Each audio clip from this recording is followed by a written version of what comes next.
Salut à tous et bienvenue sur cette nouvelle vidéo tutoriel dédiée à l'usage de Revit. Avant d'entrer dans le vif du sujet, nous tenons à vous remercier pour l'importance que vous accordez à nos vidéos. Si vous êtes nouveau sur cette chaîne, n'hésitez pas à vous abonner et à activer la cloche de notification. Ainsi, vous serez informé chaque fois qu'on mettra une vidéo en ligne. Maintenant, place au thème du jour qui est comment paramétrer Revit pour démarrer un projet. Aujourd'hui, nous allons apprendre 5 paramètres nécessaires et indispensables pour bien débuter un projet sur Revit. Que vous soyez ingénieur ou architecte, ces paramètres s'adressent à toute personne désirant réaliser un projet sur Revit.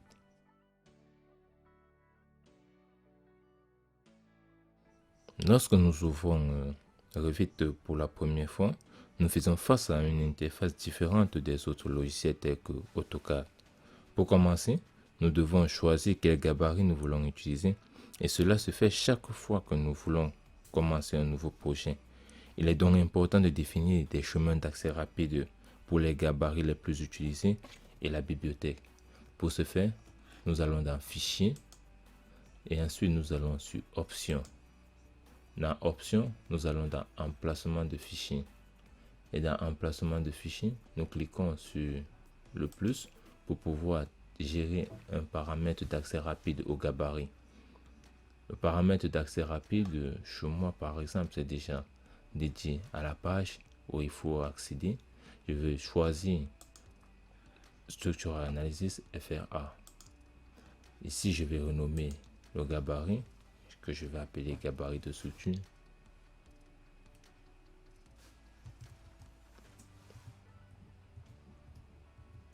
Gabarit de structure.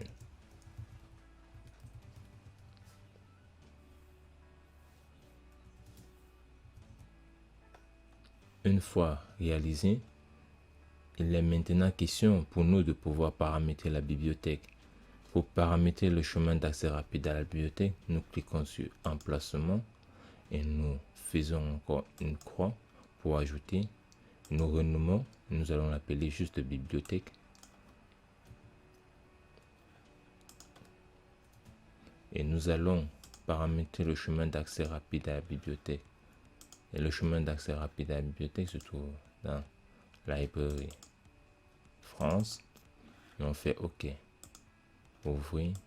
OK. Et lorsque nous faisons valider, nous voyons à présent que nous avons les gabarits qui s'affichent directement à notre gauche. Ainsi, nous pouvons choisir le gabarit que nous voulons utiliser pour un projet. Nous allons prendre le gabarit de construction pour la suite de cette vidéo.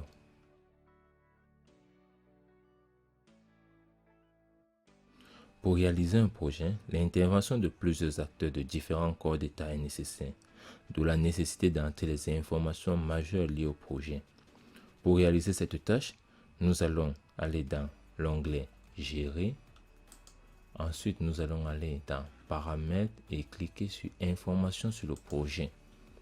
Quand nous cliquons sur Informations sur le projet, nous avons différentes informations qui font référence au projet. Nous avons la date de fin du projet, l'état du projet, le nom du client, l'adresse du projet et tous les autres. Tout ce que nous avons à faire, c'est de remplir, par exemple, toutes les informations nécessaires à ce projet. Par exemple, là, nous allons entrer le nom de l'organisation. Nous allons mettre le nom du client. On va mettre Soft Learning, par exemple.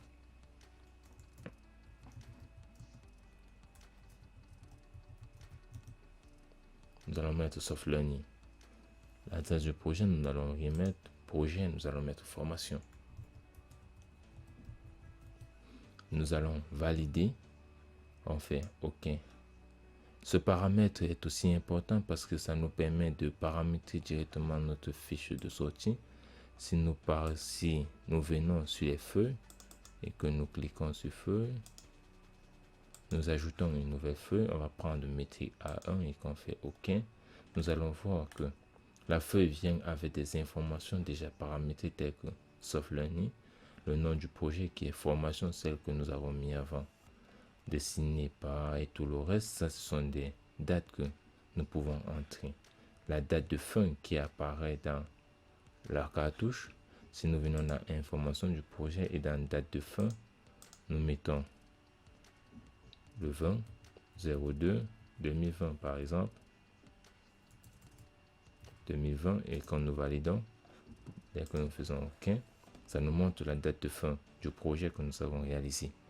Ça, c'est un paramètre qui nous permettra d'éviter de faire des erreurs à la longue.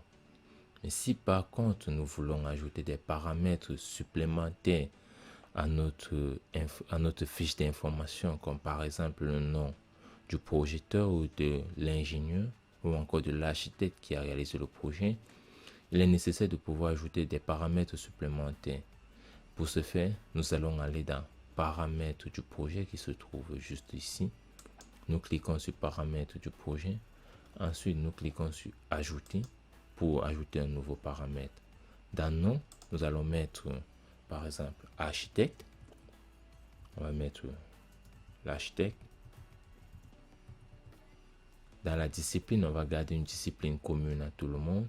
Et nous allons laisser dans le type occurrence coché. Le type de paramètre, ça sera un texte. Et dans les paramètres dans lesquels nous devons regrouper, nous allons le regrouper dans le paramètre autre. Après avoir fini ce paramétrage, nous devons choisir dans quelle catégorie est-ce que nous voulons insérer ce paramètre. Ce paramètre va s'insérer dans la catégorie information sur le projet. Nous activons information sur le projet et nous pouvons cocher, masquer les catégories désactivées pour être sûr que c'est la seule catégorie. Nous validons OK. Nous faisons encore OK et on valide. Lorsque nous avons fait ce paramètre, nous pouvons revenir dans information sur le projet et nous allons voir que dans information sur le projet, nous avons architecte qui est le nouveau paramètre que nous avons créé.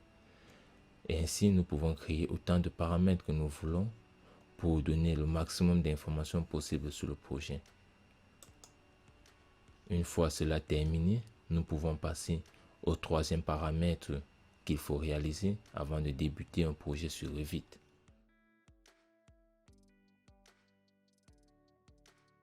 Le troisième paramètre à réaliser pour bien débuter un projet sur Revit est de paramétrer les unités.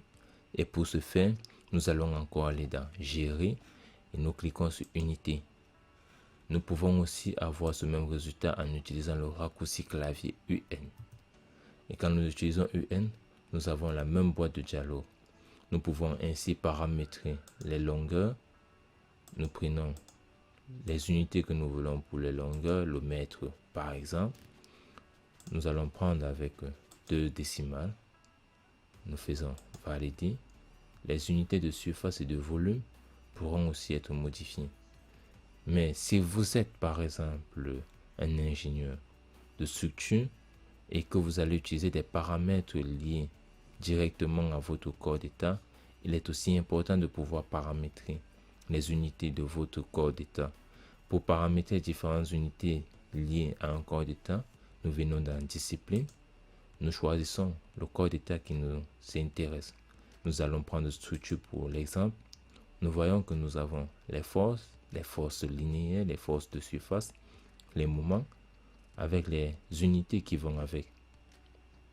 Nous n'allons rien toucher ici et nous allons juste faire valider. Ainsi, nous avons terminé le troisième paramètre pour débuter un projet et nous allons passer au quatrième paramètre.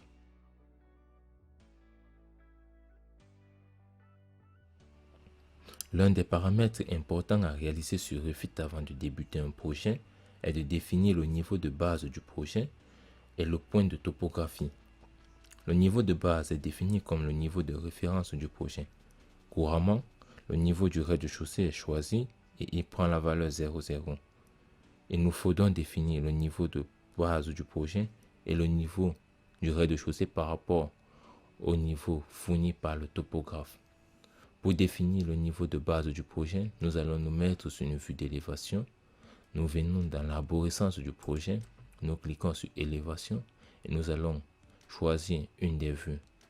Nous allons prendre le nord par exemple. Nous allons voir que le niveau 1 c'est le niveau 0,0. Donc c'est le niveau de base de notre projet. Il faudrait maintenant que nous définissions le point de topographie de ce projet. Pour ce faire, nous allons aller dans Gérer. nous venons dans emplacement et nous cliquons sur coordonnées.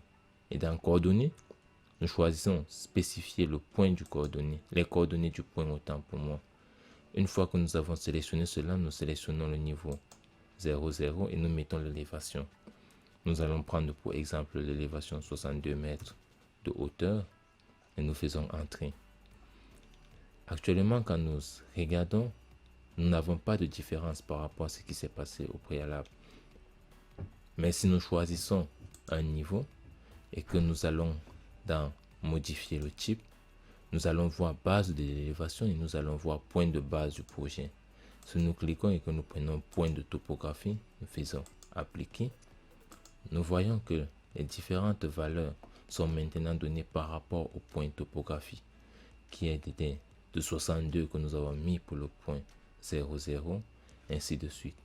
Ces paramètres sont intéressants parce que dans la suite du projet, il est toujours intéressant de pouvoir faire les différentes annotations par rapport à ces éléments.